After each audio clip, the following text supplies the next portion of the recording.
nosotros. Hablamos del tipo de cuenca, intensidad, duración y frecuencia como la medición de la lluvia y de la solicitación que nos genera lo que llamamos nosotros el caudal de demanda, ¿no? Habíamos hablado de probabilidades, explicamos este cuadro que es muy importante para el diseño de obras hidráulicas de carreteras, ¿no es cierto? Entonces miramos los diferentes periodos de retorno y en qué casos tenemos que aplicar determinados valores y en qué casos otros valores. Hablamos de probabilidades, hicimos algunos ejercicios de probabilidad, de cálculo de probabilidad. Bueno, nos habíamos dado una práctica con relación a una evaluación superficial de datos. Bueno, luego indicamos, hicimos una explicación de la vida útil, hablamos de las lluvias, ¿cierto? ¿Cómo es que cuantificamos las lluvias? ¿Qué métodos tienen ustedes? Esto es un recuento de lo que normalmente han visto en la materia de hidrología. Comentamos acerca del periodo de retorno, tipos de concentración y tomamos los valores, las relaciones que nos propone el Kill-Pitch, normas españolas, para zonas con pendientes y para terrenos llanos. Habíamos hablado de la Federal Aviation Agency. Dimos algunos ejemplos breves, explicamos también sobre dimensiones de cuencas, entramos al cálculo de caudales, donde lo importante, habíamos dicho, es evaluar las características físicas de la cuenca, las condiciones de la escorrentía y el periodo de retorno, ¿no? Hablamos de los histogramas, luego los casos de infiltración, escurrimiento, etcétera, en función de la duración, intensidad de las lluvias. Y aterrizamos finalmente con el método racional.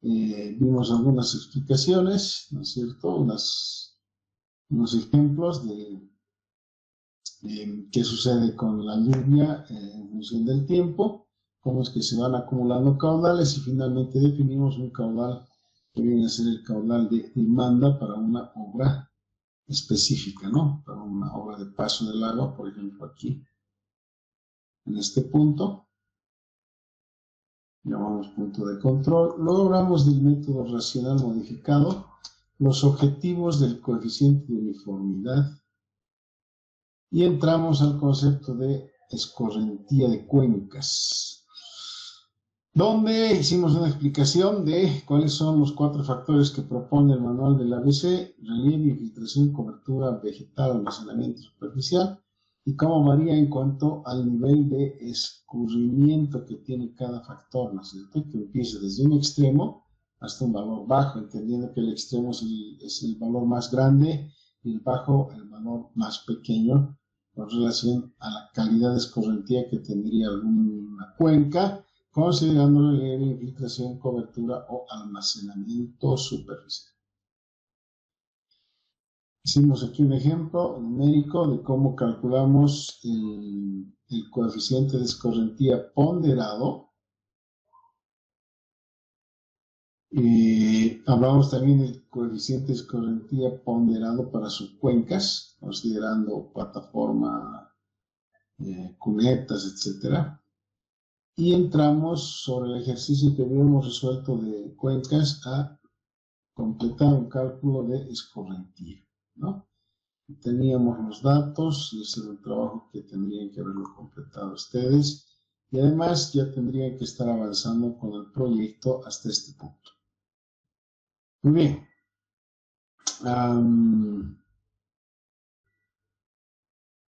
Si hay alguna pregunta hasta aquí. Cuenca depende obviamente del origen donde se inicia, por decirles, un río, ¿no? Entonces alguno tenía un río en su tramo, Y claro, le salió una cuenca muy grande, pero bueno, eso ya quedó aclarado. ¿Alguna otra pregunta, jóvenes, hasta aquí? ¿Qué vamos a hablar sobre el drenaje superficial? Alcantarillas. Básicamente el drenaje superficial está compuesto por lo que se llama el drenaje transversal y el drenaje longitudinal. Nosotros dijimos, ¿se acuerdan? Yo tengo una ladera, en esa ladera viene el ingeniero muy capo y construye aquí una carretera muy linda, ¿no? Entonces, aquí interfiere el curso del agua y al interferir el curso del agua, pues tiene necesariamente que construir algunos dispositivos para lograr de alguna manera restaurar el sistema de drenaje original que tenía esa ladera antes de que el ingeniero llegue y cause el estrago de alterar el ciclo, ¿no? Entonces, para eso tenemos los dispositivos. ¿En qué consiste el drenaje? Empezaremos a hablar de longitudinal. El drenaje longitudinal es el que va, si tengo aquí mi carretera, este es mi eje, es el que va longitudinalmente, digamos casi paralelo, hasta un punto de desfogue a la carretera, ¿no? Entonces, ¿cuáles son esos? Por ejemplo, yo voy a tener aquí mi cuneta de banquina, perdón, mi zanja de coronamiento. ¿Para qué? ¿Qué función tiene la zanja de coronamiento? Tiene que el agua que escurre, en lugar de que el agua se pase sobre el talud y me erosione el talud, la idea es que esta zanja de coronamiento me contenga el agua que viene de la parte superior hasta antes del corte y yo contengo esa agua en un canal que se llama la zanja de coronamiento y en algún punto de desfogue lo voy a llevar hasta una corriente de agua o algo, ¿no?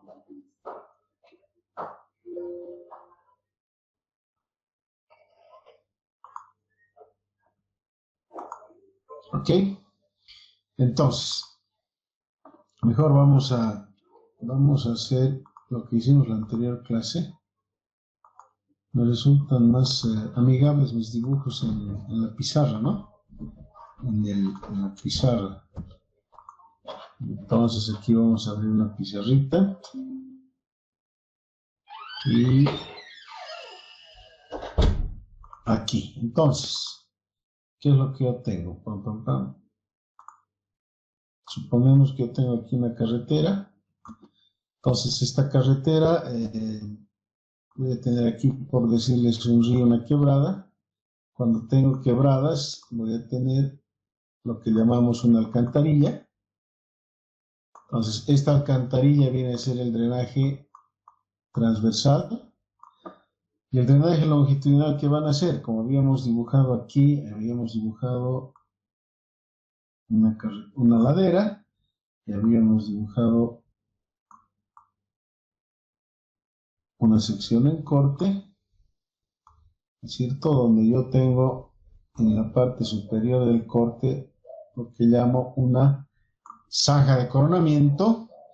La utilidad de esta zanja de coronamiento es que me tiene que interceptar todo el agua que viene de la parte superior de la ladera y si por ejemplo mi zanja de coronamiento está, voy a dibujar con línea segmentada, está más o menos a ese nivel, ya viendo en planta, esta zanja de coronamiento la voy a diseñar hasta darle un punto de fuga hacia una alcantarilla o hacia algún punto de desfogue, ¿no? Entonces esta sería mi zanja de coronamiento.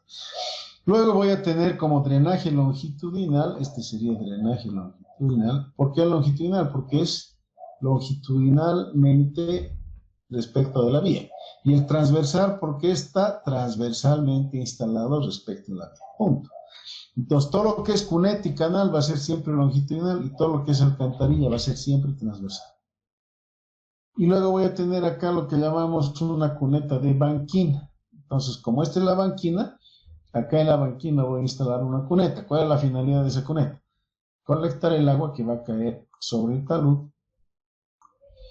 Y yo voy a tener aquí, por ejemplo, en planta voy a tratar de dibujar mi cuneta de banquina, que sería más o menos como la que están viendo ustedes ahora. ¿no es cierto? Eso sería en planta mi cuneta de banquina. Igualmente, está un punto en el cual yo voy a poder desfogar el agua hacia una corriente de agua que puede ser la quebrada y una alcantarilla. Para eso hay los dispositivos que hemos visto en la primera clase de drenaje, ¿no es cierto? Las bajantes, ¿se acuerdan, no ve? Unos escalonaditos. Ok.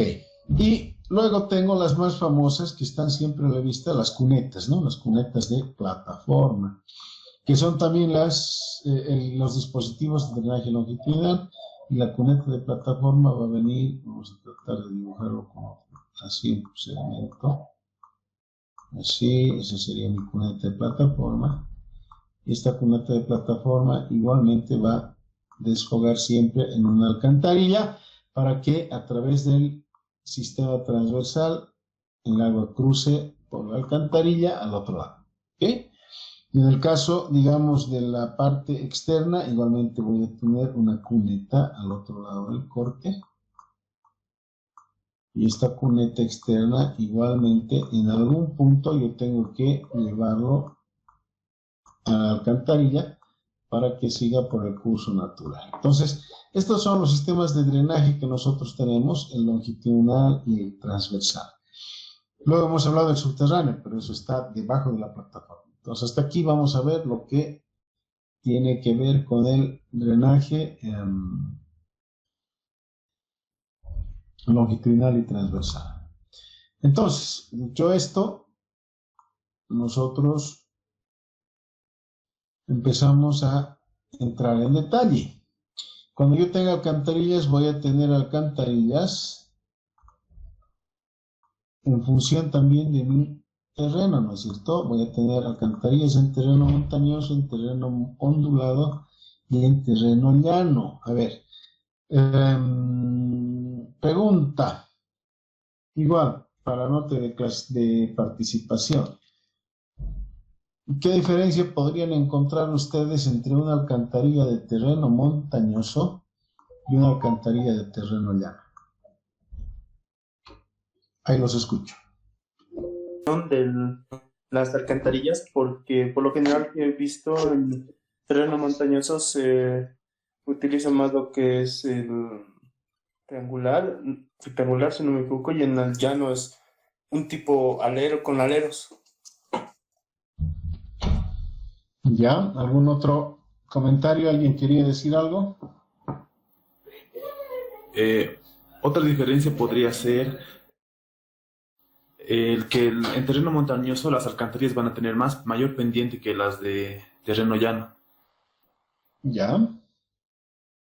Perfecto. A ver, nombres de los que han participado. Ingeniero de mayor dimensión. Mayor dimensión, ¿dónde sería más grande? En las alcantarillas menor, en las alcantarillas del altiplano de rocoso sería menor. A ver, estamos hablando de terreno montañoso y terreno llano, ¿en cuál sería mayor la dimensión? En terreno llano, ingeniero. En terreno llano, el Gonzalo Raúl Gaspar se ha salido en terreno dimensión. ¿Ya quiénes han intervenido? Sus nombres. Las intervenciones están digamos, cerca. La principal diferencia que vamos a tener es que en terreno montañoso las pendientes naturales son mayores, ¿no? ¿Se imaginan? En terreno montañoso yo voy a tener, vamos a dibujar en nuestra pizarrita. Aquí lo dibujaremos. No es tan complicado. Escarpadas, en el terreno ondulado voy a tener algo más suaves, en el terreno llano voy a tener una cosa así. Entonces fíjense aquí voy a tener en el montañoso pendientes de la quebrada realmente grandes, ¿no? En el ondulado voy a tener pendientes medias y en el llano bien bajas. Eso condiciona, ¿no? Condiciona mucho. Con relación a la solución, la alcantarilla celular o circular, el tipo va a ser independiente, ¿no? Lo que sí va a ser importante es que, por ejemplo, cuando tenemos mayor pendiente, nosotros tenemos condicionantes muy fuertes en términos de controlar que el agua que concentremos en el cauce no me genere erosión retrógrada. ¿Se acuerdan de la fotografía de la alcantarilla que les he mostrado, no? Entonces, imagínense, este es el desafío más fuerte que tenemos.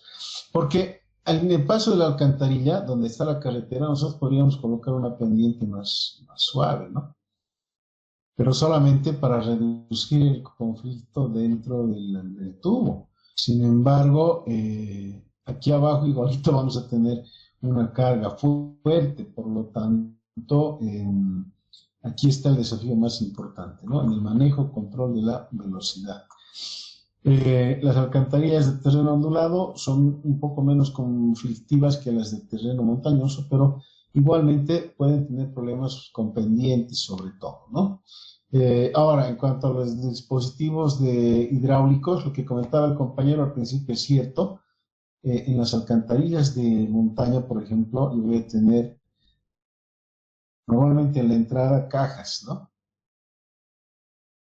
Cajas sumergidas, no sumergidas, cajas profundas, donde en dispositivos que se les ha proporcionado en la clase, ¿no es cierto? Entonces tengo aquí mis cajas y en cambio en terreno llano yo no voy a tener cajas al entrar. Normalmente yo voy a tener muros de vuelta que son pantallas así verticales que me va a permitir la colocación de mi dispositivo hidráulico, o en su caso, como en general colocamos muros de ala abierta, ¿no? Entonces voy a tener un muro de ala abierta. La manera de decir, como decirle al lago, no, venga, venga. Entonces, esas son un poco las diferencias, pero lo más relevante está en el concepto de la pendiente, ¿no? El concepto de la pendiente es quizás el más sobresaliente. Entonces, como ustedes saben, en la ingeniería, ustedes ya están en cuarto año, el tipo de solución pues depende del tipo de solicitación que tengamos, ¿no es cierto? Entonces, cada caso pues va a tener un diferente tipo de solución, ¿no es cierto? En función de la configuración topográfica y además por la concepción hidráulica.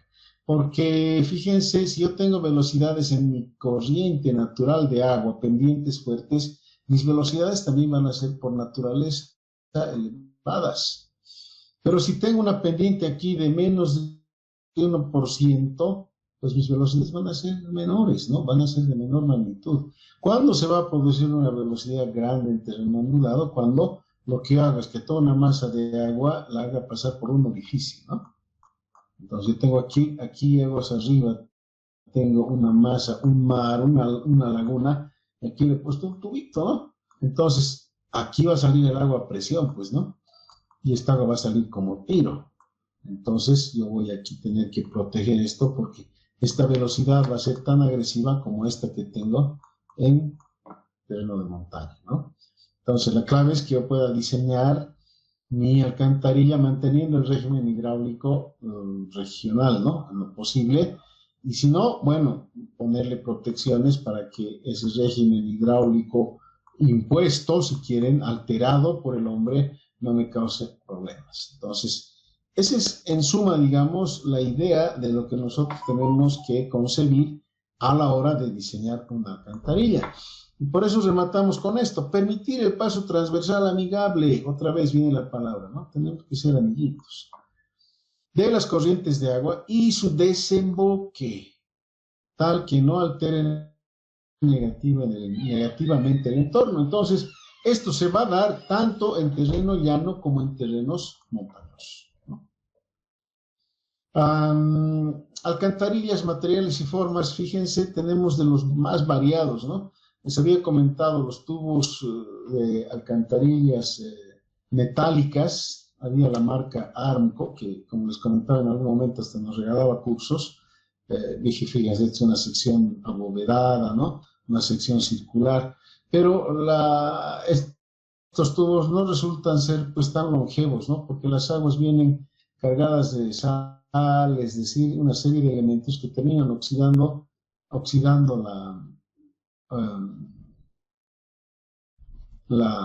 el dispositivo y bueno, podemos perder, ¿no? Entonces resultaron siempre más longevos los elementos de hormigón armado, ¿no es cierto? Sobre todo aquellos que son macizos y construidos in situ, ¿no? Porque también se construyen modulares, vale decir, prefabricados, y bueno, a veces hemos tenido sorpresas importantes.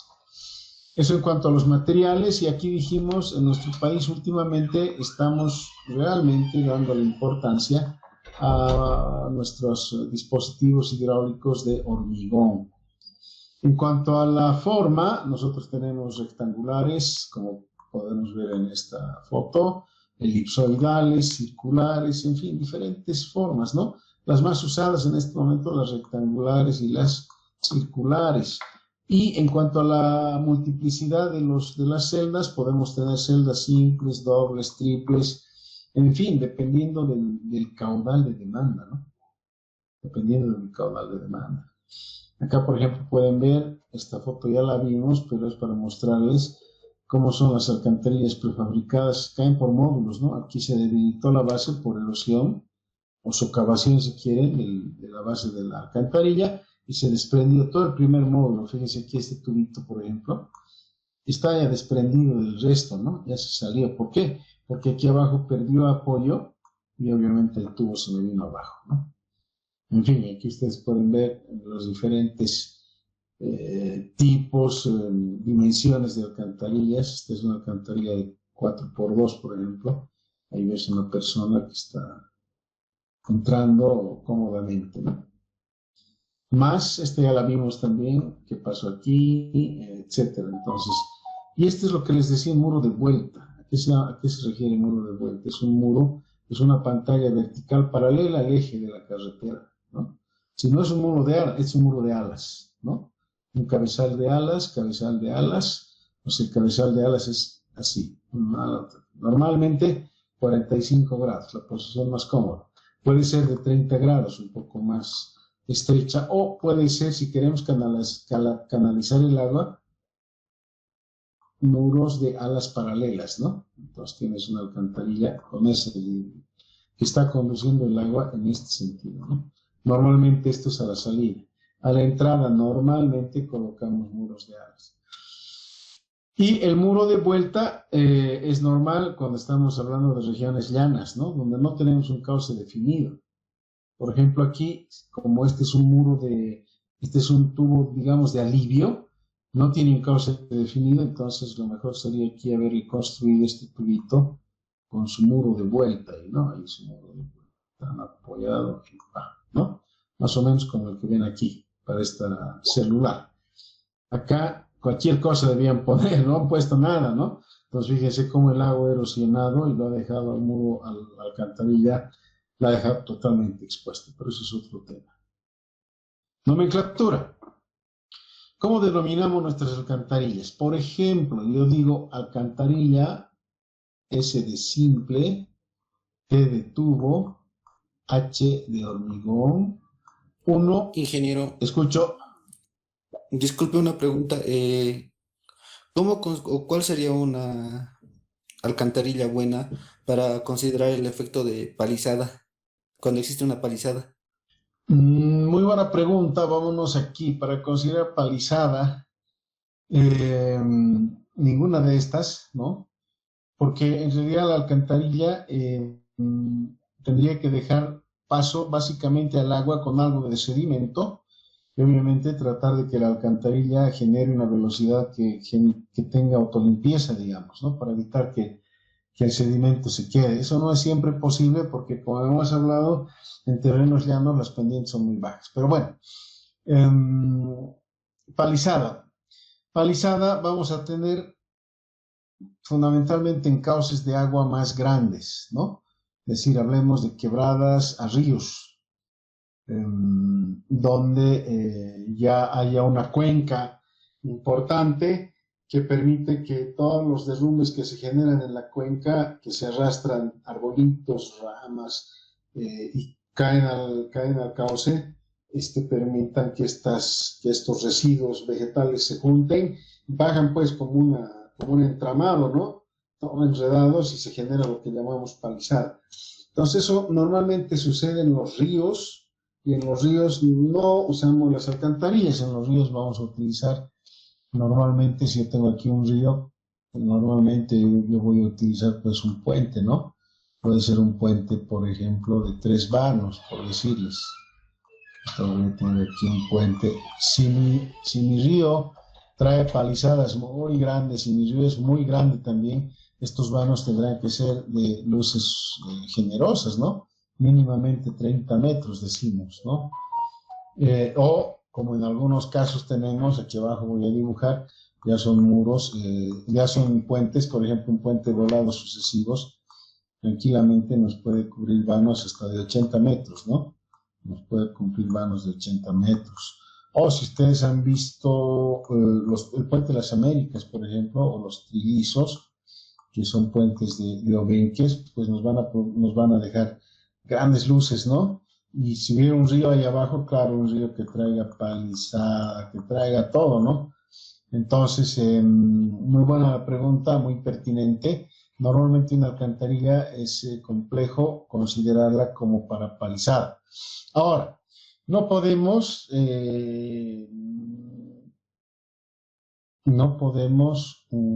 ignorar que ese fenómeno podría darse. Por eso es importante, como les había comentado en alguna clase, que el ingeniero pues venga, camine estos lugares, visite la zona, ¿no es cierto? Que vaya, que camine las quebradas y que vea qué tipo de quebrada tiene, ¿no? ¿Qué tipo de quebradas tiene? Si esas quebradas tienen palizadas, si tienen... Es decir, es muy importante el trabajo del ingeniero de campo, ¿no? A veces hay la visión últimamente, sobre todo con el advenimiento de la tecnología, que aparentemente con tener una buena imagen satelital y demás, ya la hicimos, ¿no? No es así, alumnos, ¿no? No es así. Es decir, estos son recursos, son herramientas, pero el ingeniero es el que tiene que estar ahí, conociendo el terreno, sintiendo, saboreando la naturaleza, ¿no? Entonces, excelente pregunta. Las alcantarillas sí podríamos considerar alcantarillas grandes para evitar o para controlar sedimentación, pero palizada realmente necesitamos vanos grandes, ¿no? Porque la palizada, pues, son bloques de troncos, pero inmensas, ¿no? Se han llevado puentes enteros. No sé si han visto hace 3, 4 años ya hacían circular el video de cómo se llevó un puente provisional en el río Madre de Dios, ¿no? Los chinitos habían construido para construir el puente que ahora ya está terminado, un puente provisional metálico, bien hechito, pero con luces bien cortitas, ¿no? Les dijeron, el estudio decía que el río trae palizadas, pero bueno, los chinitos creo que no nos creen, ¿no? Entonces dijeron, ya, sí, porque con los chinitos te contestan así, ¿no? Pareciera que te entienden o tal vez no te quieren entender. Entonces decían, ya, está bien. Y construyeron.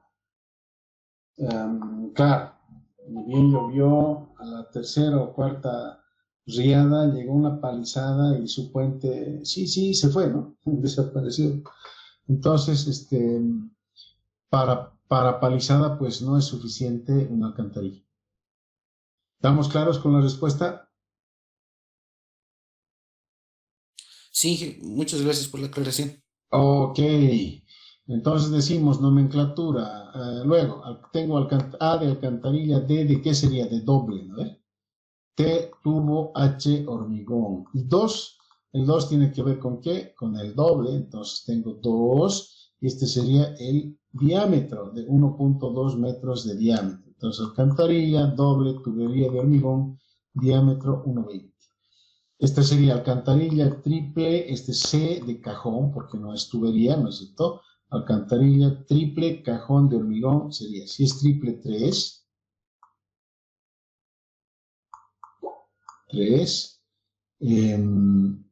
De 3 por 2, siempre va la base primero y la altura después, ¿no? Entonces, este es un cajón de 1, un cajón, 2 cajones, perdón por las proporciones, y 3. Aquí 3 y arriba 2.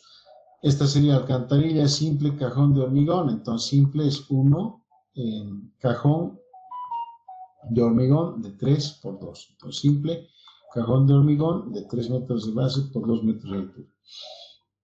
¿Esta cómo sería? ABCH. Alcantarilla doble cajón de hormigón. Falta, ¿qué más?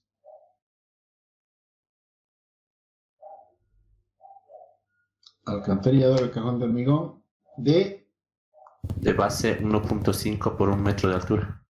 Exactamente. ¿Quién participó? Centella, sí. Sí. Entonces, se trata de, en todo caso, de diseñar ya o entrar a lo que es el diseño de las alcantarillas. Y aquí empezamos a analizar varias de las cosas que están en los textos que se les ha proporcionado, ¿cierto? Ubicación. Lo primero que nosotros tenemos que evaluar es la ubicación de la alcantarilla, ¿cierto? Entonces acá la recomendación base es ubicar la alcantarilla en el cauce existente. Si yo no tengo por qué crearle un nuevo cauce a mi alcantarilla, si estoy haciendo eso, ojo, puedo estar cometiendo un error grosero. Entonces lo mejor es ubicar en el cauce. Algunos cauces son sinuosos, sobre todo en terrenos de llanura. Y la ubicación, ojo, no debe contribuir a desestabilizar el cauce. ¿Se acuerdan de las fotos que hemos mostrado, no es cierto? Donde el desfogue descontrolado del agua pues nos desestabilizó no solo el cauce, sino toda la ladera, ¿no? Estaba aguas arriba. Entonces acá imprescindible considerar el impacto al medio en cada alternativa de ubicación. Entonces, fíjense, cuando ustedes diseñan su alcantarilla, aquí, digamos, muy bonita su plataforma, aquí su alcantarilla, estarán bien, dejan que el agua escurra, no se termina aquí su problema, más bien puede ser que aquí empiece su problema, ¿no? Entonces es imprescindible que ustedes evalúen qué es lo que va a pasar aquí abajo, ¿cierto? ¿Qué va a suceder? Esta para mí es la incógnita que yo tengo que resolver, ¿no? Imprescindible, ¿cómo voy a resolver aquí? Porque claro, es bonito, nosotros nos jugamos haciendo un cálculo hidráulico aquí y acá podemos estar generando un problema que si la erosión llega aquí, pues chao nuestra alcantarilla, ¿no? Ok, entonces en cuanto a la ubicación, estas recomendaciones son generales. A ver, ustedes tienen en pantalla una ubicación de una alcantarilla. ¿Qué solución le darían? Este es un camino existente y aquí los proyectistas le han dado el paso aquí, ¿no? Aquí estaría la alcantarilla. ¿Están de acuerdo con esa solución?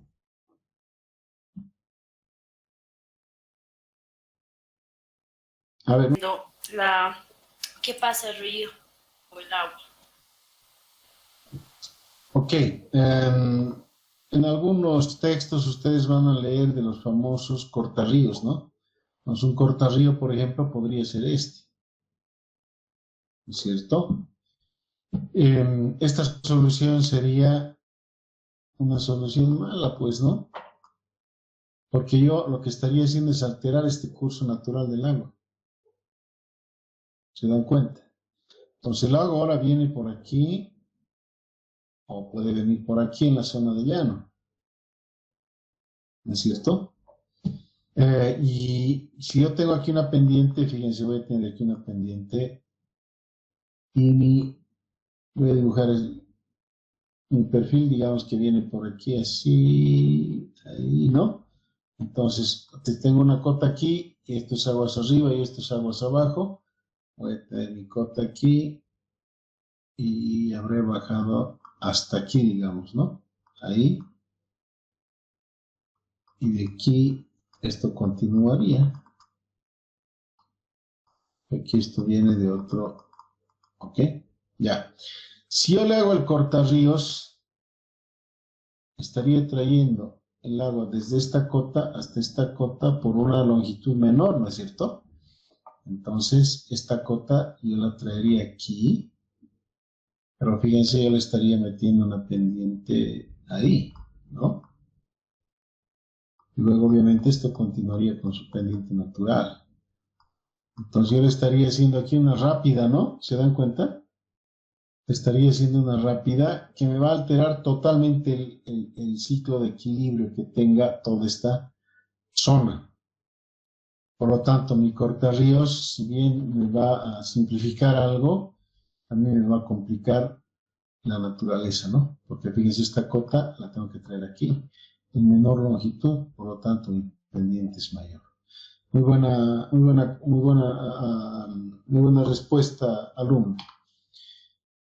Fíjense acá, estamos en un caso parecido. Bueno, aquí ya sería una locura hacer un cortarríos, fíjense, tendría que ser una cosa muy larga, ¿no? Además de, entonces lo mejor siempre es mantener y respetar el cauce del agua. Fíjense, aquí viene el agua. Este es el río Ipurupuru, que está en la zona entre San Pedro y San Ramón, en el Beni. Por ejemplo, fíjense el cauce del río. Este es el cauce, digamos, central en la época de estiaje. En cuanto empieza a llover, fíjense, todo esto que está verde es el área, la zona de inundación, digamos, que inicial, ¿no? La inundación primaria, que podemos llamarle. Lo estoy marcando con rojo, ¿no? Ahí. Y bueno, y luego cuando inunda ya todo es un solo lago, ¿no? Pero en principio esta sería la zona de inundación primaria. Fíjense, aquí está generando unos cauces. Esto ustedes lo pueden ver vía Google Earth, ¿no? Vía Google Earth en el Beni. Busquen San Pedro, San Ramón, San Joaquín y van a encontrar. Entonces la solución aquí, esta es la correcta. Acá se construye un puente, el puente Ipurupuru, ¿no? Está construido aquí el puente y bueno, ya ahora están circulando los vehículos por aquí, ¿no? Este es otro caso, fíjense qué solución le damos. Aquí sí está complejo, ¿no? Fíjense el cauce, aquí viene, hace todo esto, por aquí, pero fíjense aquí, el propio río ya ha hecho ahí sus cortarríos, ¿no? En la inundación, ¿se imaginan cómo es esto? Esta es una sola laguna, ¿no? Esta es una sola laguna. Entonces, es decir, ¿cómo calculo yo mis caudales? Es decir, complicado, ¿no? Y si el agua viene de aquí para allá, en un caso, cuando el agua está en época de estiaje, va a venir y va a cruzar por aquí. En cuanto se cargue un poquito más, el agua va a llegar a tomar este curso. Una parte va a pasar por aquí, otra parte va a pasar por aquí. Entonces, cuando calculamos el caudal y de demanda, el caudal de oferta lo tenemos en este caso que dividir aquí, o en su caso, si es muy grande, colocar aquí más alcantarillas de las que pueden haber, ¿no? Es decir, la inundación del 2014 ha establecido criterios importantes con relación a las soluciones hidráulicas para las zonas de llanura, ¿no? No todas están todavía en práctica, pero sí se ha abierto mucho la discusión y también ha entrado el criterio de la evaluación del cambio climático como parte de esta problemática, ¿no? Muy bien, entonces fíjense.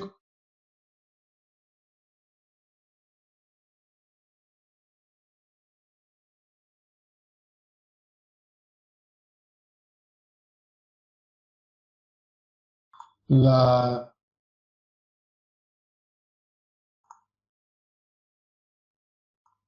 pendiente, perdón, la configuración del terreno de montaña no causa... Ingeniero, estoy compartiendo la pantalla. A ver, ¿están sin pantalla? Oye, nos hemos,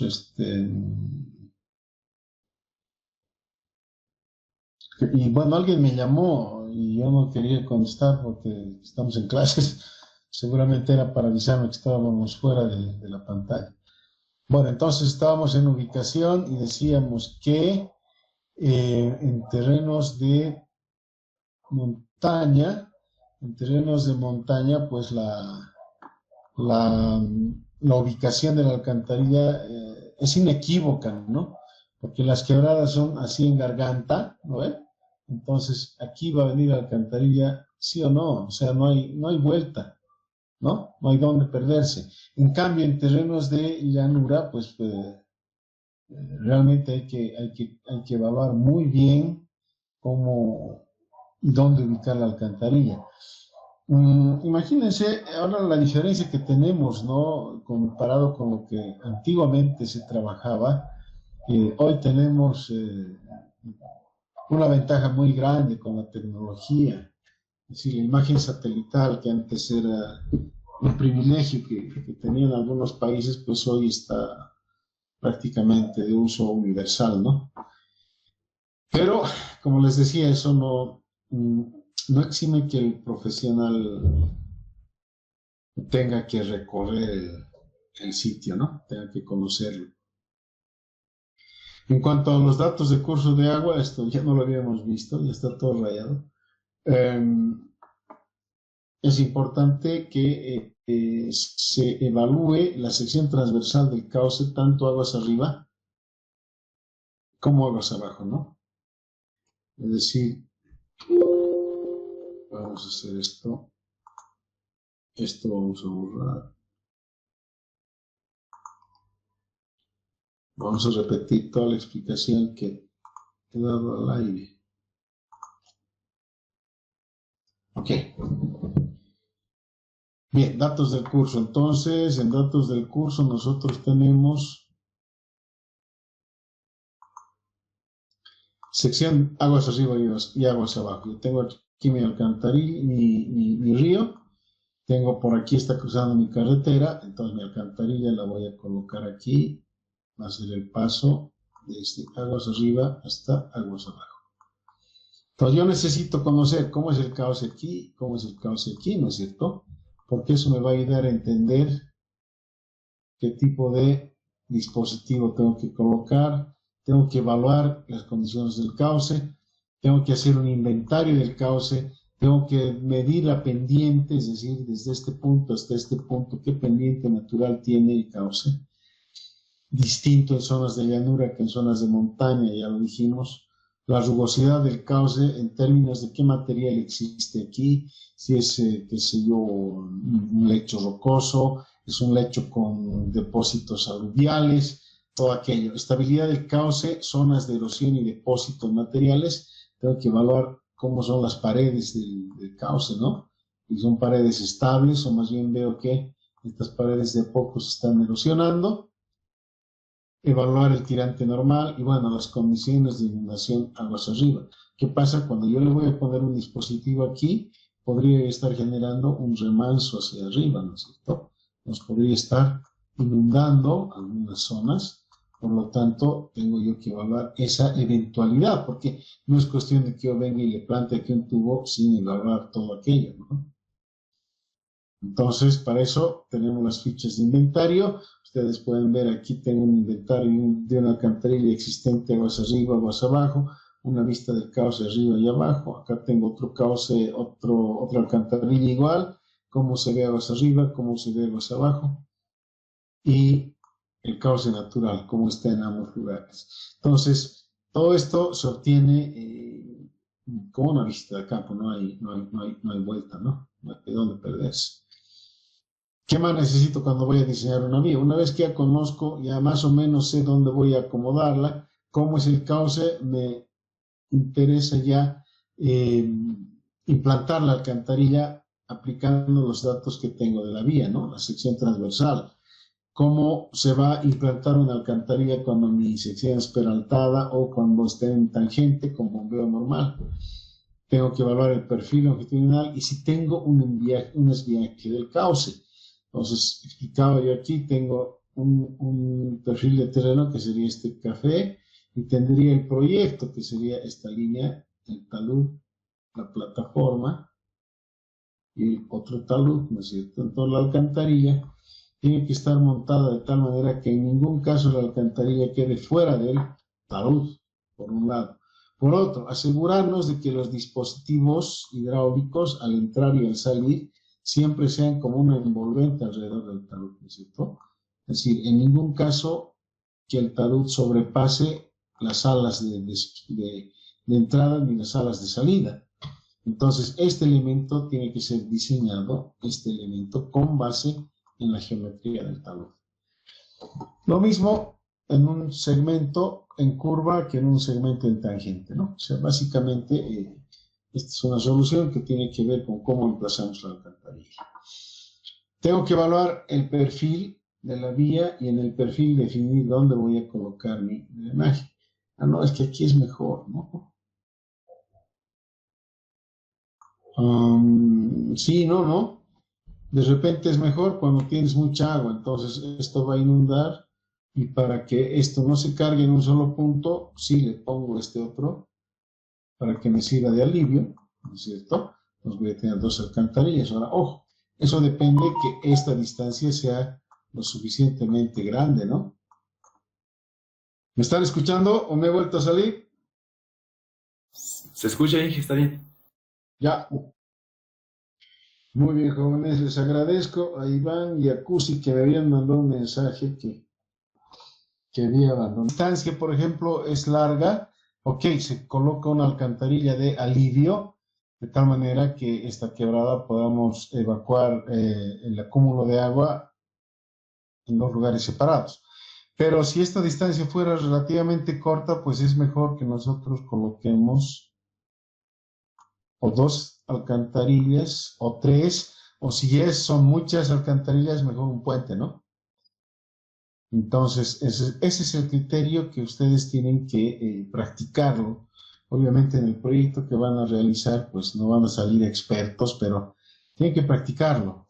Tienen que practicarlo, hacer el ensayo, ver si es mejor aquí, si es mejor aquí, o si es mejor un tubo más grande, o tal vez yo diría, lo centralizo y lo coloco no solo al medio, ¿es cierto? O uno más grande al medio. Si este es de 1,5, de 1 metro, le pongo uno de 1,5, digamos, o un cajón de 2x2, ¿no? Entonces, a ver, múltiples soluciones, ¿no? Múltiples alternativas. Pero todo resultado de qué? De evaluar todo lo que estamos comentando aquí, ¿no? En cuanto a la información del cauce, que sería otro dato importante para el diseño de las alcantarillas, bueno, evaluar las paredes laterales, habíamos dicho, ¿cómo es mi cauce? Este es suelo arenoso, limo arenoso. Si es limo arenoso, entonces tengo mucha probabilidad de que se erosione, ¿no? Si es una arcilla bien consolidada, probablemente me aguante más. Ahora, si es roca, pues tal vez no tenga mayor inconveniente, ¿no es cierto? Material del lecho, si tengo aquí gravilla, grava, rocas, ¿no? Imagínense las rocas del río Bermejo, ¿no? Ustedes miran, son unos rocks así, tamaño de la sala.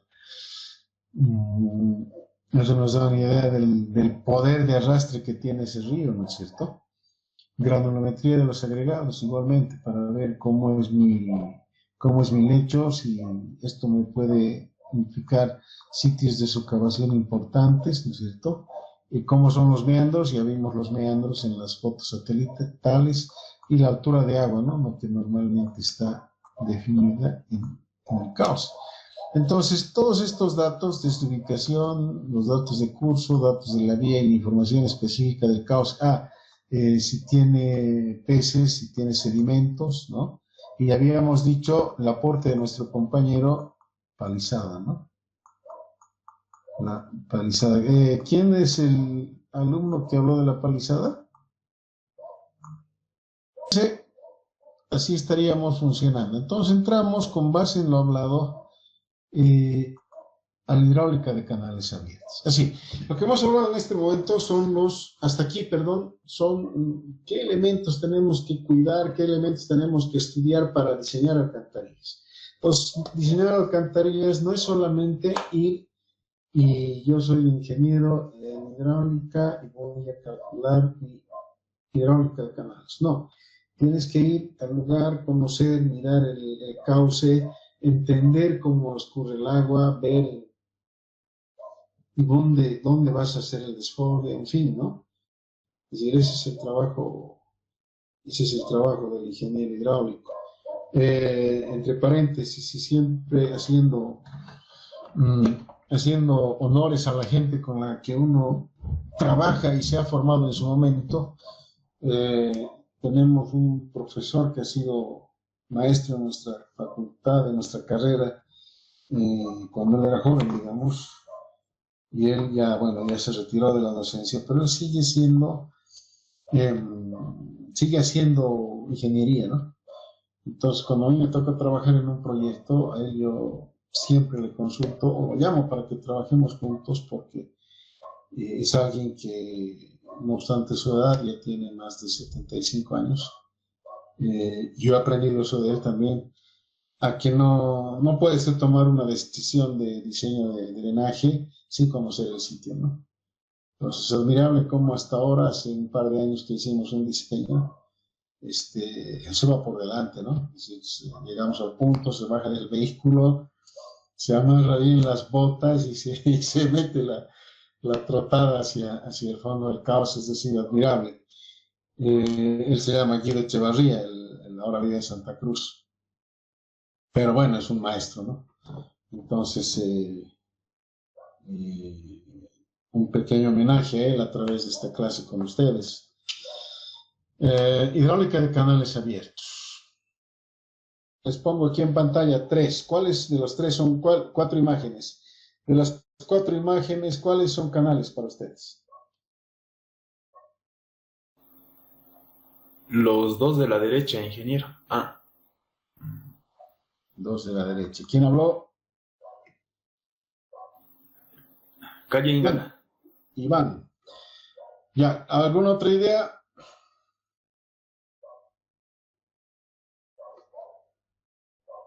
Estamos abiertos a las ideas. Son a medias porque en realidad los 4 son canales, ¿no? Los de la izquierda también son canales que pueden trabajar, a diferencia de estos 2 canales de la derecha. Los canales de la izquierda son canales que podrían trabajar a presión en algún caso. ¿Qué quiere decir que trabajen a presión? Que trabajen a sección plena, ¿no? A sección llena. En ese caso sí, habría una presión lateral, superior, etcétera, que a diferencia del escurrimiento que tenemos en un canal evidentemente abierto, como son este triangular, este trapezoidal, bueno, acá se va a generar presión porque el torrente va a estar, digamos, enmarcado, ¿no? Va a estar encerrado. Esa es la diferencia. Pero son los 4 canales. ¿Qué nos interesa de los canales? Las dimensiones, ¿no? Es decir, en el caso de las alcantarillas celulares, por ejemplo, de los canales celulares, si es un canal rectangular, si es un canal de sección cuadrada, si es simple, si es doble, o en el caso de los triangulares o de los trapecios, igualmente la base y la altura, ¿no? Fundamentalmente. Y en función de eso, ¿qué me interesa? Me interesa definir qué está marcado ahí. ¿Qué le sugiere lo que hemos pintado? La altura de agua. Podría ser, pero ¿qué más? El área de la...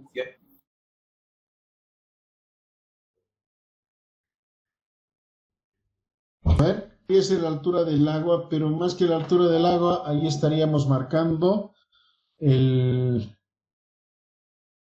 la sección del canal, el área disponible. Es decir, si el agua llega, por ejemplo, hasta este nivel, esta sería mi área hidráulica total, ¿no es cierto? Igual, si el agua llega a este nivel del trapecio, yo tengo aquí mi área hidráulica total, y acá igualmente, ¿no? Si el agua llega al nivel de la clave de la base de la losa, si quieren, del cajón, estoy con el área plena, ¿no es cierto? Del dispositivo, el área total del canal. que no necesariamente tendría que ser mi área hidráulica. Ah, ¿qué tengo ahí? ¿Qué le sugiere esa marca, ese sombrado azul?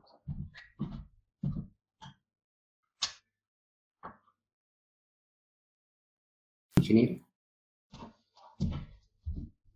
Ya, yo diría que más que el tirante, estaríamos hablando de el área hidráulica para un tirante determinado. Es decir, yo tengo ahí ya no el área de la sección, sino un área específica, ¿no es cierto? Un área específica que tendría que ver qué sería un área hidráulica, que sería función de qué, ahí sí, función del tirante. Si el tirante lo vamos a llamar Y, ¿no es cierto? Entonces, fíjense, yo tendría mi área en función del tirante Y, tanto en el trapecio como en los triángulos, como en las secciones celulares, ¿no? Y está bueno, ahí ya lo tenemos claro, es el tirante de agua. ¿No es cierto? Entonces, aquí aparece otro elemento. Si mi tirante lleva la letra D, ¿cómo se llamaría? Tirante de diseño. El Y sub D va a ser mi tirante de diseño. Entonces, ¿cuál va a ser? ¿Qué diferencia tengo entre mi tirante de diseño y un tirante cualquiera? Que mi tirante de diseño me está definiendo la altura máxima de agua que yo voy a esperar que escurra dentro de mi conducto. Y el momento en que yo defino mi tirante de diseño o mi altura máxima dentro del conducto, estoy definiendo lo que es el bordo libre. ¿Cierto? Entonces, el bordo libre va a ser una altura que estamos fijando, que tiene que ser una altura libre de agua, bajo las condiciones de diseño, ¿no es cierto? Entonces, mi bordo libre, cuando aparece, fíjense, en cuanto aparece la D, aparecen mis bordos libres.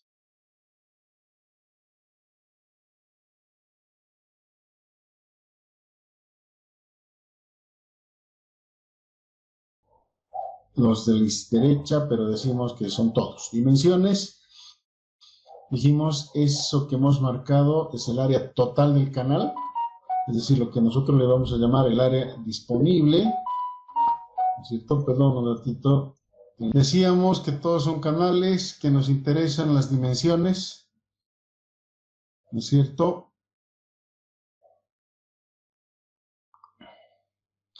Y que ahí marcamos el área total del canal. Es decir, si sube un poquito más de esto, bueno, ya tenemos rebalse, ¿no? Y en el caso de los cerrados, decimos que esto está ya prácticamente a presión. Las áreas que habíamos remarcado ahí ya vienen a ser áreas hidráulicas que nos van a definir la capacidad del canal. Es decir, la capacidad en términos de lo que nosotros definamos. Por ejemplo, va a ser el área hidráulica función de qué? Del tirante, ¿no? Entonces el tirante va a ser la altura de agua medida desde la base hasta la superficie libre, ¿cierto? Entonces Y es tirante o altura de agua. Y cuando nosotros hablamos del tirante de diseño, el Y sub D, inmediatamente aparece para nosotros el concepto del bordo libre, ¿ya? Que es la altura que complementa a la altura del tirante con respecto de la altura total del dispositivo, ¿no? Entonces, el Y sub D es tirante de diseño, o si quieren, tirante normal, y va a ser la altura de agua bajo la cual nosotros vamos a calcular, ¿qué? Un caudal, ¿no es cierto? Un caudal de escurrimiento para este Y sub D, y este caudal va a ser lo que nosotros llamamos el caudal de oferta.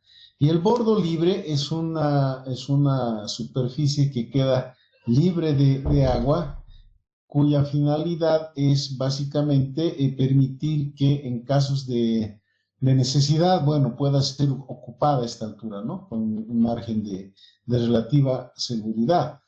Y fíjense, en canales abiertos, como podrían ser estas cunetas, nosotros disponemos todavía de una altura de tal manera de que no se produzca rebalse, ¿no? Entonces, esa es la idea del bordo libre. Ahora, ¿qué es lo que estamos marcando en rojo? ¿Cómo se llama eso que estamos marcando en rojo? En rojo. Perímetro mojado. El perímetro mojado. Y el perímetro mojado también va a ser función del tirante o del tirante normal, ¿no es cierto? Entonces, en función de la altura de agua, pues va a subir o va a disminuir la dimensión del perímetro mojado, ¿cierto? Y ahí aparece otro concepto en la superficie de los canales. ¿Cuál sería ese concepto que estaría asociado al perímetro mojado? ¿La rugosidad, ingeniero? La rugosidad, ¿cierto? La rugosidad superficial. Entonces tienen ustedes ahí todos los elementos que nos permiten a nosotros el cálculo del caudal, el cálculo del caudal, ¿no? Entonces, en términos de la capacidad hidráulica, yo voy a tener, por decirles, una alcantarilla, que es la que pretendo diseñar, voy a tener un régimen aguas arriba, un régimen aguas abajo y un régimen hidráulico en el dispositivo. Entonces voy a tener una velocidad de agua a la entrada, obviamente con un tirante a la entrada.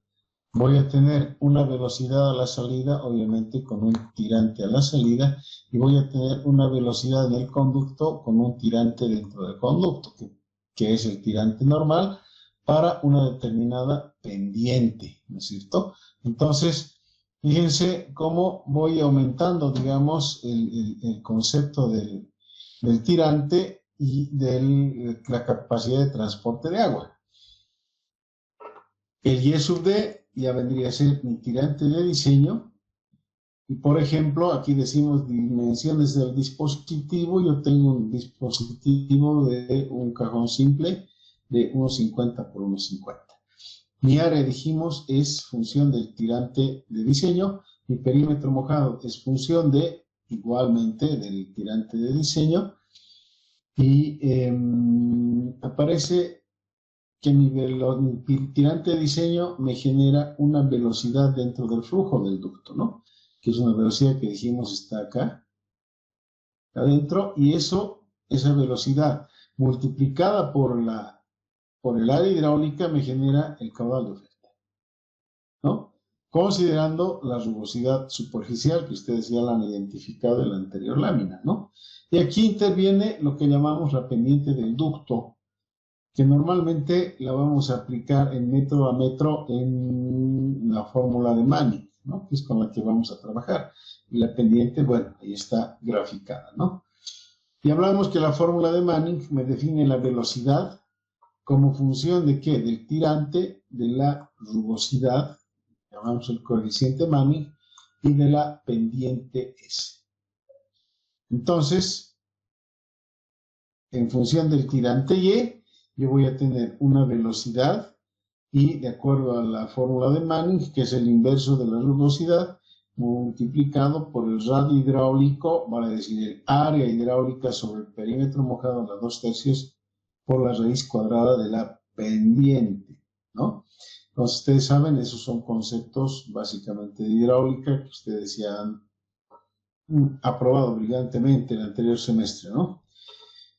Entonces, una vez que yo defino la velocidad, yo puedo calcular el caudal. Y el caudal lo voy a calcular multiplicando el área hidráulica, vale decir, el área de la sección a tirante normal, multiplicado por la velocidad. Y para mi tirante de diseño, mi caudal va a ser el tirante máximo, que va a ser función de ¿qué? Del tirante de diseño o del tirante normal. Y bueno, los otros parámetros van a ser los mismos, ¿no? Y voy a tener que mi caudal máximo es mi caudal de oferta, ¿no?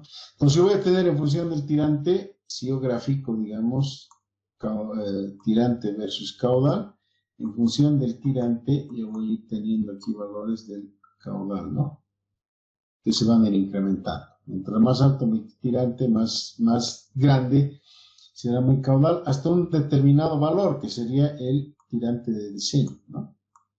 Y eventualmente, ya vamos a ver en qué casos consideramos un tirante mayor al de diseño para definir un caudal mayor al caudal de oferta, ¿no? Hay casos, ya vamos a ver en qué, y tienen ustedes que acordarse de nuestra anterior clase.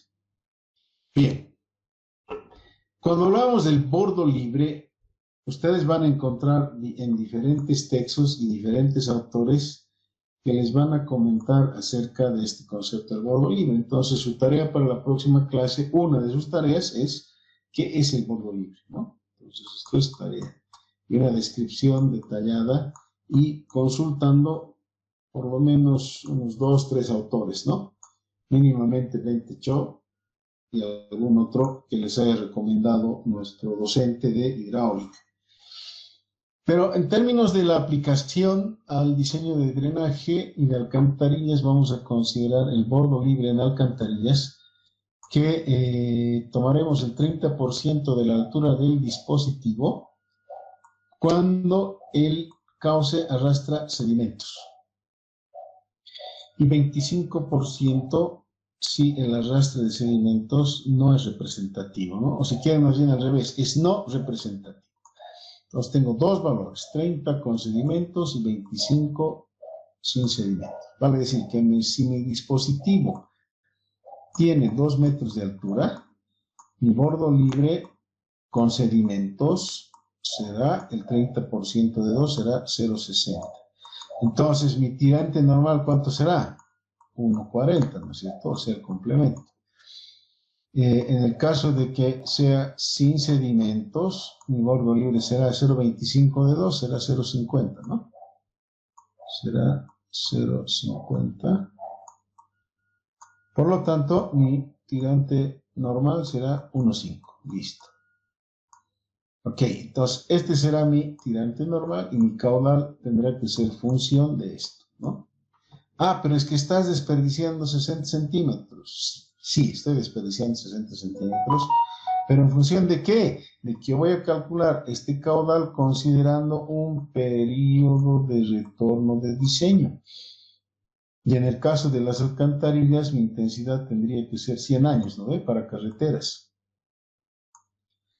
Entonces 100 años, pero yo tengo que verificar para 150. ¿Se acuerdan del cuadrito, no ve?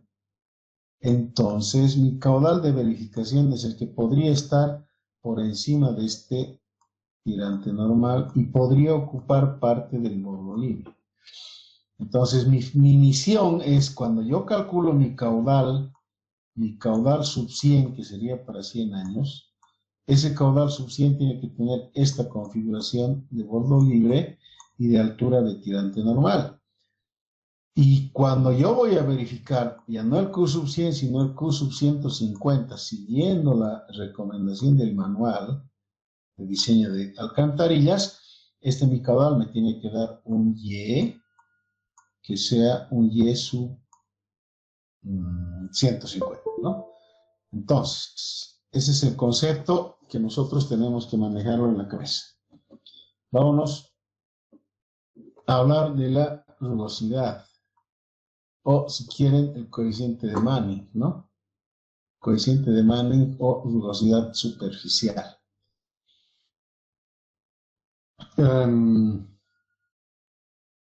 Como les decía, ustedes pueden encontrar en cualquier manual de hidráulica de canales todos estos conceptos. Y si vemos el Bente Cho, el libro de Bente Cho, hidráulica de canales abiertos, encontramos una definición para la rugosidad y unos valores para la rugosidad. Entonces, ¿qué nos dice Bente Cho? Por ejemplo, tipo de canal y descripción. Dice, tipo A serán conductos cerrados que fluyen parcialmente llenos. Ajá, ¿qué les parece ese concepto? Este es un conducto cerrado que fluye parcialmente lleno, es decir, a una altura de tirante normal y dejando un bordo libre. Entonces, ese es un canal ese es un tipo de canal, ¿cierto? Conducto cerrado. Entonces tengo cemento, si es un elemento de concreto, puedo tener superficie pulida o el mortero. Si es en superficie pulida, mi coeficiente de Manning mínimo será 0,10, el normal 0,11 y el máximo 0,13. Vale decir una superficie lisa, ¿no? Lo que nosotros llamamos, digamos, enlucido, ¿no? Bien acabadita, así brillando.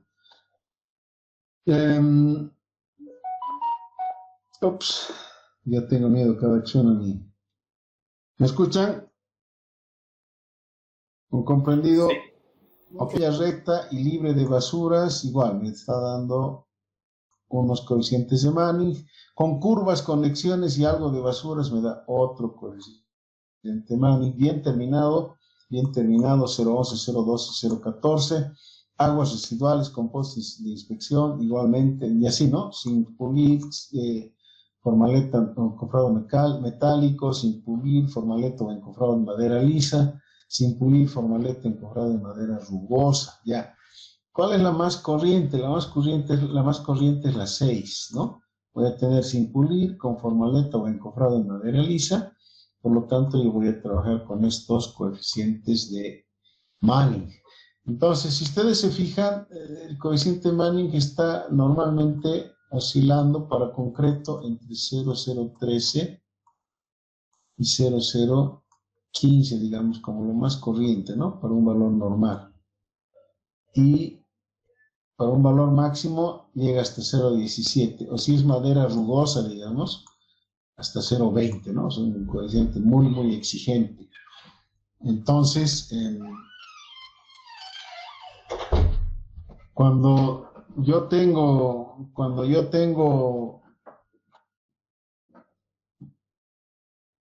por ejemplo, otro autor, en este caso voy a hablar del Manual de Hidrología de Drenaje de la ABC. La ABC me da valores no tan diríamos, detallados como nos da Rentichou, sino nos da una referencia general, digamos. Me dice materiales en hormigón, tengo N0012.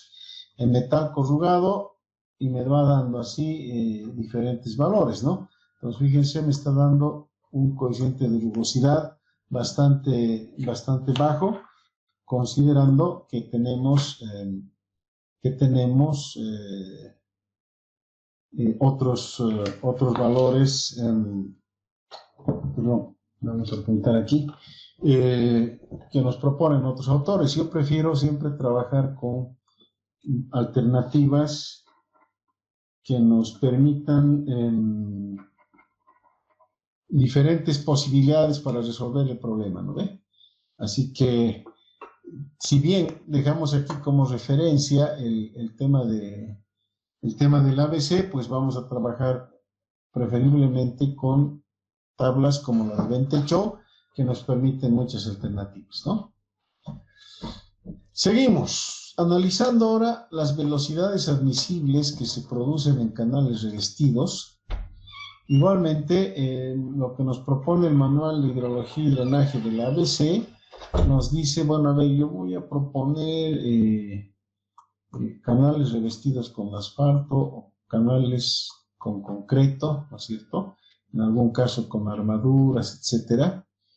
Entonces me dice, yo voy a proponerte velocidad media de 2.5 metros por segundo como admisible y velocidades de 2.5 a 3 metros por segundo también, ¿no?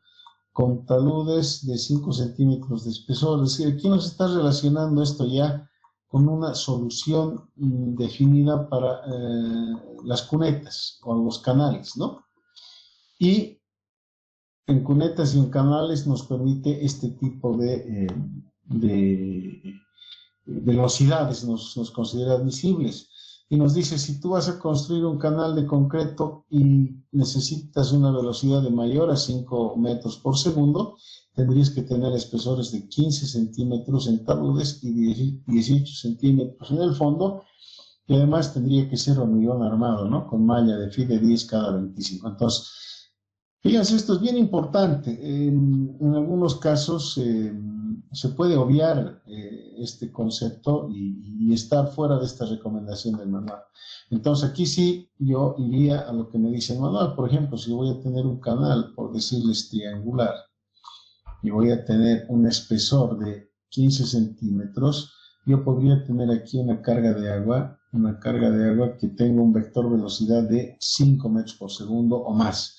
Quiere decir que puedo realmente trabajar con velocidades superiores, ¿no?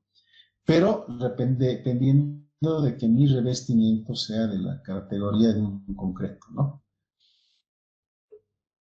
El manual de drenaje del Instituto de Vías de Colombia nos propone otra solución, digamos, bueno, y nos dan también varias otras alternativas, ¿no?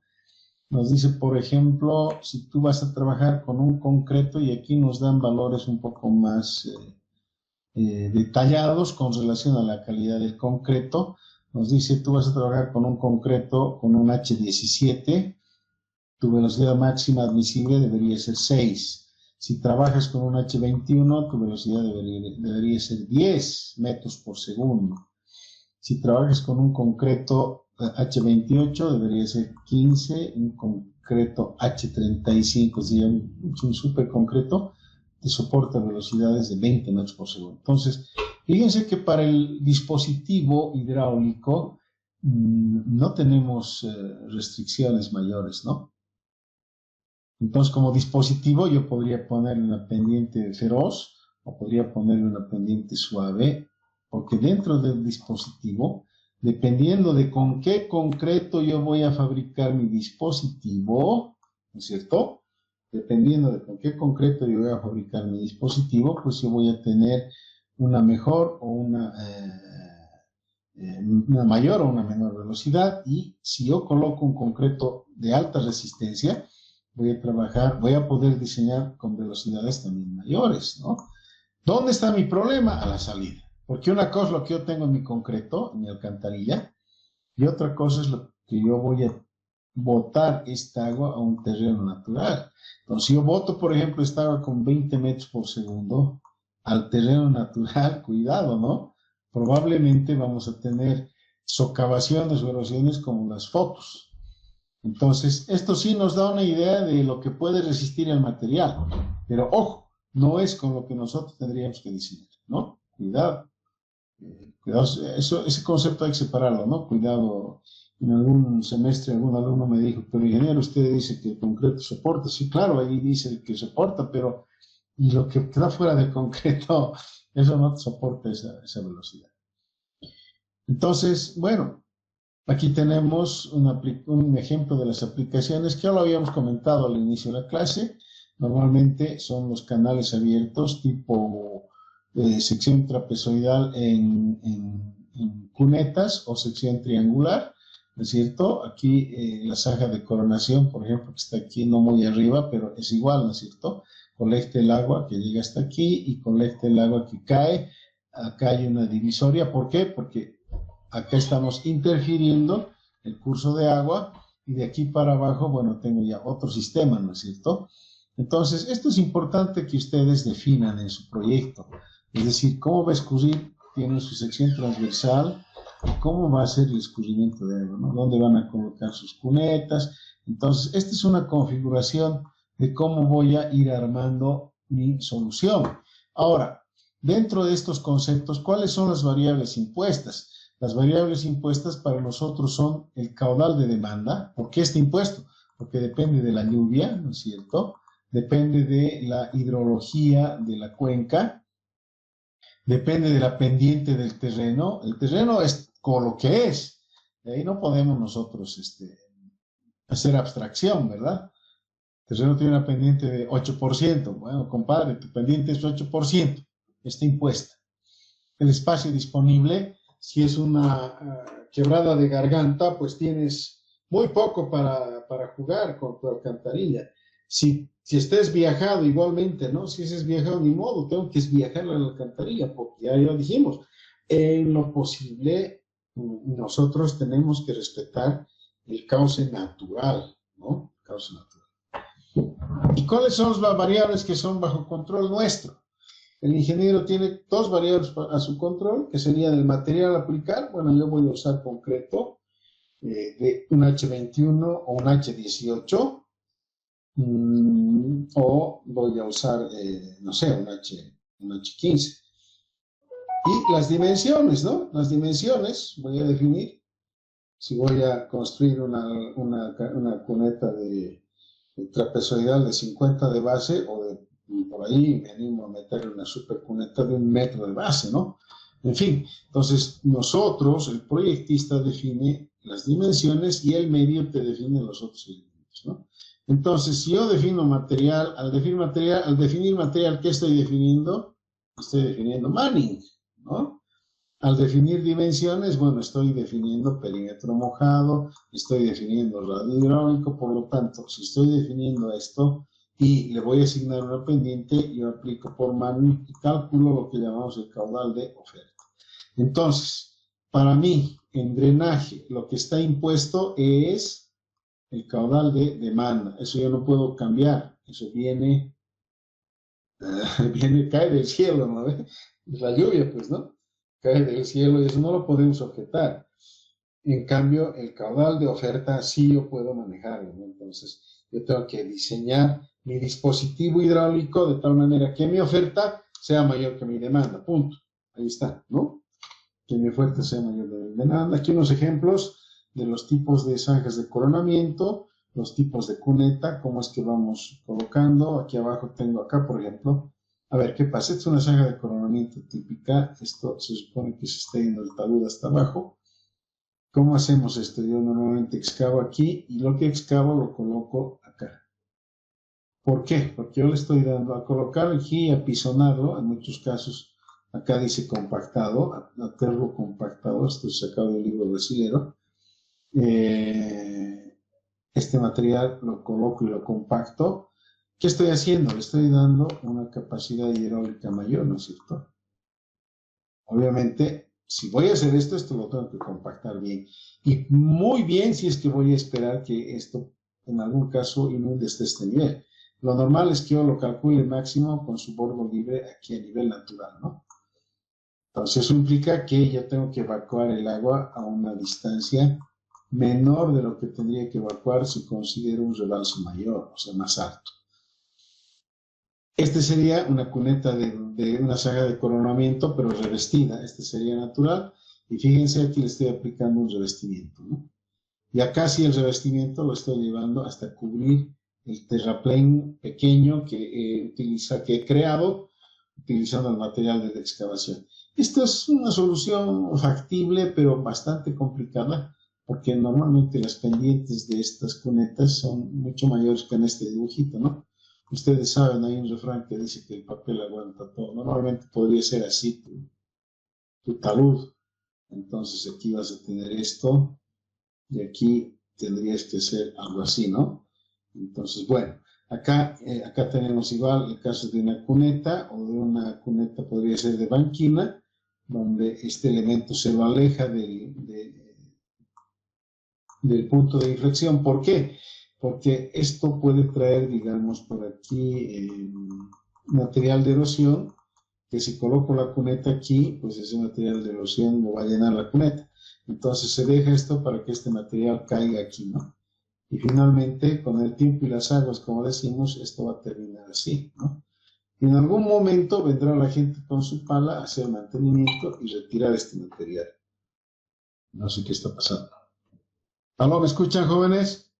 Serían ya las cunetas de plataforma, en este caso las dos serían revestidas. Pero bueno, a lo que va todo esto es que este cálculo que estamos proponiendo aquí, todo lo que hemos hablado de canales, pues nos tiene que llevar a calcular y definir las dimensiones de estos dispositivos, ¿no? Acá tengo más ejemplos de cunetas, los bordillos. Igualmente los bordillos que colocamos tienen que tener un cálculo hidráulico. ¿Por qué razón? Porque en algún momento este bordillo va a cubrir, si esta es la berma, no tiene que invadir la calzada esta inundación, ¿no es cierto? Viendo en planta, digamos, lo voy a hacer más pequeño. Si aquí está el eje de la vía, aquí está el borde, aquí está la berma, y aquí está el bordillo, esta inundación nunca debe llegar a este nivel, o sea, el agua, exagerando, deberíamos calcularla a este nivel, ¿no? Entonces, cuando el agua está aproximándose, cuando el agua está aproximándose a este nivel, lo que nosotros tenemos que hacer es darle un punto de fuga, ¿no? A través de una banquina, y en el punto de fuga, obviamente, este caudal va a aliviar. Entonces, este nivel de agua no va a llegar a este punto, ¿no? Entonces, tenemos que evitar que el agua invada la plataforma. Porque si el agua invade la plataforma, ya tenemos problema de conducción, ¿no? Y algún vehículo que quiere evitar pisar y generar, digamos, salpicaduras con esta inundación de plataforma, puede invadir carril opuesto, ¿no? Y eso genera un peligro en la conducción. Entonces, eso es importante, considerar la dimensión de bordillos y calcularlo como una cuneta, ¿no? Cualquiera sea la forma del bordillo, este es lo que llamamos un cordón cuneta, y este es un bordillo de vertical nomás, ¿no? Pero igual, fíjense, aquí este bordillo va a generar un pelo de agua, dependiendo de esta pendiente, y tenemos que calcular justamente, evitar que ese pelo de agua en ningún caso invada la plataforma, ¿no? O la calzada, perdón, la calzada de la carretera. Entonces, todos estos conceptos son los que a nosotros nos interesan evaluar. Capacidad hidráulica. ¿Cuáles son las geometrías más comunes? Hemos visto en los cajones, la sección de cálculo más común es la rectangular, ¿no? Como pueden ver ustedes aquí. La triangular. ¿Qué es importante? Las dimensiones, la base, la altura, el tirante. En el canal triangular lo propio, solo que en los canales, en los taludes inclinados, en las caras inclinadas, perdón, como un talud, necesitamos las pendientes, ¿no? En algunos casos, el M1 es igual al M2, llamamos simétricos, y puede ser que el M1 tenga esta inclinación y el M2 tenga esta otra, como los ejemplos, ¿no? Fíjense, aquí tengo un M1 y un M2 diferentes, ¿no? Entonces, ¿qué es lo que el ingeniero hidráulico tiene que dominar casi de memoria? Son estas áreas, ¿no? Estos valores, el área, el perímetro mojado, etc. Tengo una sección trapezoidal, que es otra sección muy común. Igualmente tengo que tener el cálculo en la cabeza de todos estos elementos. En la sección circular igualmente tengo que definir cuál es, en este caso, mi tirante normal. Pero mi tirante normal, ¿de qué depende? Depende de un ángulo, ¿no es cierto?, central, que me va a generar este Y sub C, que sería mi tirante normal. Y aquí me dan una serie de cálculos geométricos que me permiten calcular el tirante en función de ese ángulo central θ, ¿no? Y ya, a partir de eso calculo el área, el perímetro mojado, y esto ya es una deducción que ustedes tienen que revisar de su dominio de la geometría plana, ¿no? Es decir, ni siquiera analítica, es geometría plana pura. Así que cuidado con dejarse sorprender. Yo podría darles un dato, y de ese dato ustedes tienen que deducir los demás, ¿no? Es decir, es bien interesante esto, vale la pena, bien numérico, como nos gusta a los ingenieros, ¿no? Formulita, calculito, bien. Aquí este es un cuadro de resumen que se los he transcrito de un texto que está, de los tantos que están a disposición para los diferentes tipos de sección, ¿cierto? Y entramos a lo que se llama la capacidad hidráulica de las alcantarillas. Entonces, yo les había pedido a ustedes que se vengan preparados con esta planillita, ¿no? Y esta otra planillita, estas dos, la 143 y la 141, ¿ok? Bien, entonces vamos a hacer una dinámica ahorita. Vamos a hacer una dinámica ahorita y nos vamos a dividir el trabajo. Ahorita, ¿cuántos estamos en clase? Es que, anótense, aquí tengo 25 alumnos, 6 por 4, 24, ya. Los primeros 6 van a calcular de la planilla 141, van a calcular la hidráulica para Manning 013. Perdón, para pendiente 005. ¿Ya? Y los primeros 6, ¿quiénes son? Aquí voy a leerles. El miércoles próximo ya terminamos esta clase y va a ser mejor porque ustedes lo van a resolver el ejercicio con más detalle. Y les voy a abrir también en este momento la dinámica 6, que sería lo relativo al bordo libre, ¿no? Entonces acá sería dinámica 6, concepto